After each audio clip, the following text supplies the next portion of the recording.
Magic the Gathering and Final Fantasy's new set is set to launch in just a week's time from me recording this video, so let's talk pre-orders.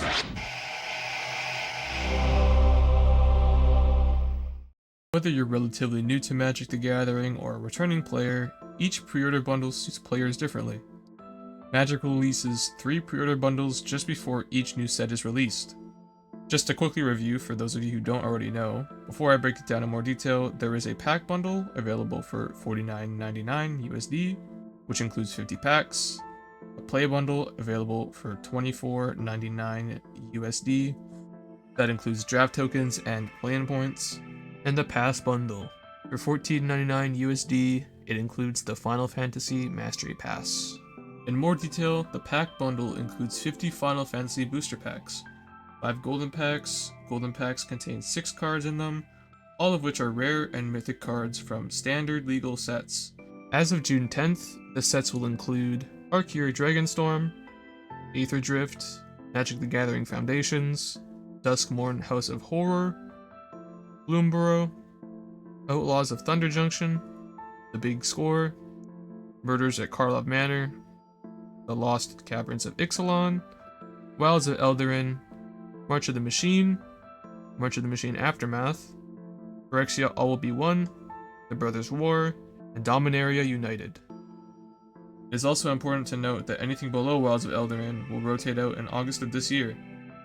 At least one card in this pack will be a mythic rare, but each other card has a 1 in 8 chance to upgrade to mythic. To finish up on the pack bundle, it includes 1 mythic VV Oriented card and card style, and a VV Oriented card sleeve. So, all in all, the pack bundle, you'll be getting 55 packs. I mean, that's worth it in itself. You also get a mythic, which this card is insane. I'll talk about that later. And a couple other little things onto the play bundle. So, the play bundle includes 2 player draft tokens, 1 sealed token, 5 play-in points, 1 Terra Magical Adept card, 1 Kefka Court Mage card, card styles for each card, 1 Terra card sleeve, 1 Kefka card sleeve, and a Moogle companion. So for the play bundle, you get a cool companion, you get your card sleeves, 2 draft tokens, and a sealed token. If you know what you're doing in those game modes, you could profit like crazy. You're getting 4 packs per draft. Come on, you can't go wrong. You're getting value for sure. The mythic cards that are attached here with this bundle, these are very playable cards. I guarantee you'll be seeing these until these cards rotate out of standard. So honestly, pretty worth it. So the pass bundle includes the Magic the Gathering Final Fantasy Mastery Pass, a Noctis Prince of Lucrus card, 1 Clive Ifrit's Dominant card, Noctis Prince of Lucrus Depth Art card style, Clive Ifrit's Dominant Depth card style. You will also get Noctis sleeves and Clive sleeves. In case you're just not familiar with the passes, I would say take a quick look at the one that is currently out at the time you're watching this video. The passes don't change much each season. They usually stay around the same sort of thing. Sometimes the Mastery Orbs items change, but that's not something that happens very often, so nothing really of note for that. The pass bundle also includes these cool little Chocobo pets. These are really all I can show you for now until they are in-game. If you were to purchase the bundles in the store, they would be here. I purchased them already, so if you do purchase them, they'll show up in your packs section in-game. And you can see here, it says available on June 10th, 2025. So these will be locked until then. Here is a quick in-game look at the Moogle pet. I'll show a few more clips of him being more active in-game.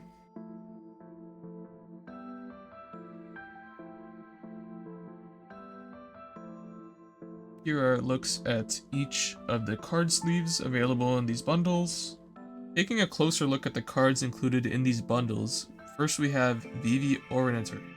1 colorless, 1 blue, 1 red, legendary creature wizard, 0/3. For 0 mana, add X mana in any combination of blue and or red, where X is Vivi Oranger's power. Activate only during your turn and only once each turn. Whenever you cast a non-creature spell, put a +1/+1 counter on Vivi Orniter, and it deals 1 damage to each opponent. Well, this card I can see being used heavily, definitely going to be part of the meta. Next up we have Terra Magical Adept, 1 colorless, 1 red, 1 green, legendary creature, human wizard warrior, for 4/2. When Terra enters, mill 5 cards, put up to 1 enchantment card milled this way into your hand. Trance, 4 colorless, 1 red, 1 green, exile Terra, then return it to the battlefield transformed under its owner's control, activate only as sorcery. So when we flip Terra, it turns into Esper Terra. It's a saga creature. It's a 6/6 flyer. Create a token that's a copy of target non-legendary enchantment you control. It gains haste. If it's a saga, put up to 3 lore counters on it. Sacrifice it at the beginning of your next end step. So that's the first 3 lore counters on this one. And then the 4th lore counter adds 2 white, 2 blue, 2 black, 2 red, and 2 green. Exile Esper Terra, then return it to the battlefield front face up. I mean, it's constantly coming back unless they kill it, and you can probably bust it with some of these non-legendary enchantments. I think this card's going to be very playable. I see a lot of play coming for this card. Next up is Kefka Court Mage. So 2 colorless, 1 blue, 1 black, 1 red mana. Legendary creature, human wizard. He is a 4/5.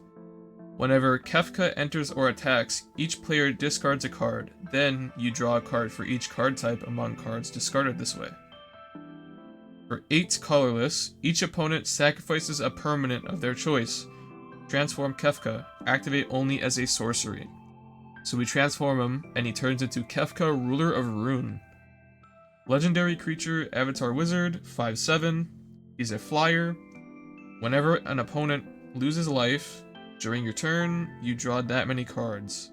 I feel like this is a crazy card. Even if it's not transformed, it works really well.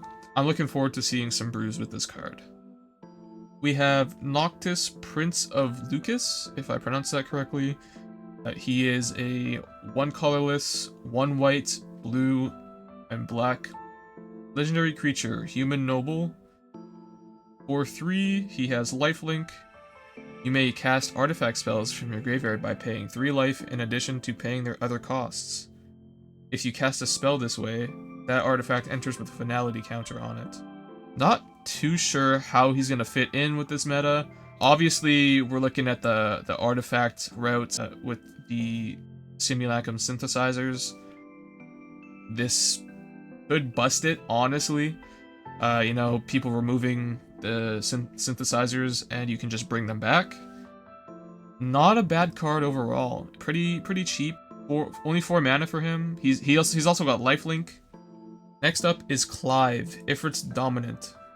4 colorless, 2 red. Legendary creature, human noble warrior. He is a 5/5 and has when Clive enters, you may discard your hand, then draw cards equal to your devotion to red. It says in brackets, each red in the mana costs of permanents you control counts toward your devotion to red.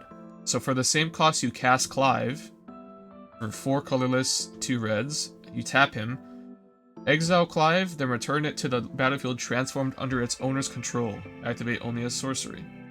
So Clive comes back as Ifrit, Warden of Inferno. He is a 9/9. It's another saga creature and has Lunge. Ifrit fights up to 1 other target creature. And the next 2 lore counters have Brimstone, add 4 red. If Ifrit has 3 or more lore counters on it, exile it, then return it to the battlefield front face up. I do think it is definitely a good card.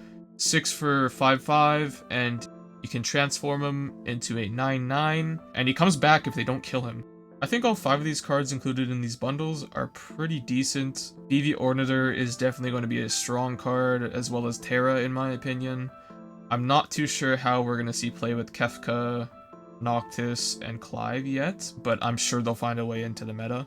All three of these bundles, I see a lot of value from them. The Pass bundle, this is the cheapest way you can get the Mastery Pass. The Play bundle is good for drafters. The Pack bundle, including 55 packs, pretty good price. You just can't go wrong, honestly. Hopefully this video helped clarify and shine some more light on these pre-orders. Let me know in the comments what cards you're looking forward to playing on June 10th once they release. I will be making more content on Magic the Gathering Arena following the release of Final Fantasy. Let me know if you'd be interested in a pack opening once Final Fantasy officially releases on June 10th. Thank you all for watching, and I'll see you in the arena.